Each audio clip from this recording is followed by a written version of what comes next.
اعوذ باللہ من الشیطان الرجیم بسم اللہ الرحمن الرحیم اللہم صلی علی محمد وعلی محمد السلام علیکم تحفہ یا علی علیہ السلام مدد۔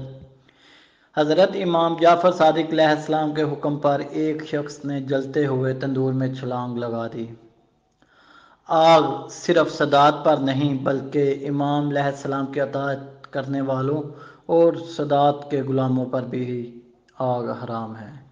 حضرت امام جعفر صادق علیہ السلام کا ایک بہت خوبصورت واقعہ اور حضرت امام جعفر صادق علیہ السلام نے اپنے محبوبوں کی پہچان بتا دی۔ مامون رقی کہتے ہیں کہ میں اپنے مولا امام جعفر صادق علیہ السلام کی خدمت میں بیٹھا تھا۔ اتنے میں سہل ابن حسن خراسانی آئے اور سلام کیا اور بیٹھ گئے۔ کہنے لگے، یا ابن رسول اللہ صلی اللہ علیہ وآلہ وسلم، لوگوں کے دل آپ علیہ السلام کے ساتھ ہیں۔ آپ اہل بیت امامت و خلافت کے حقدار ہیں۔ پھر بلا آخر کون سی چیز اس حق کو حاصل کرنے کی راہ میں رکاوٹ ہے؟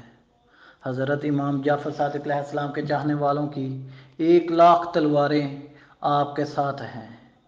حضرت امام جعفر صادق علیہ السلام نے فرمایا، اے خراسانی، بیٹھ جاؤ۔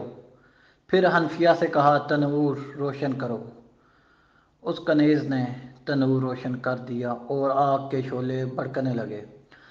حضرت امام جعفر صادق علیہ السلام نے فرمایا، اے خراسانی، اٹھو اور اپنے آپ کو تنور میں گرا دو۔ خراسانی نے عرض کیا، اے میرے مولا، اے فرزند رسول، مجھے آگ کا عذاب نہ دیں، مجھے معاف فرما دیں، خدا آپ کی مغفرت فرمائے گا۔ مولا علیہ السلام نے فرمایا، میں نے تمہیں چھوڑ دیا۔ اسی اثناء میں ہارون مکی پہنچے، مولا علیہ السلام کا محب۔ انہوں نے اپنے نالین اتارتے ہوئے انگشت شہادت رکھتے ہوئے کہا، السلام علیکہ یا ابن رسول اللہ۔ امام پاک صلوات نے فرمایا، نالین پہنے رہو اور تنور میں کود جاؤ۔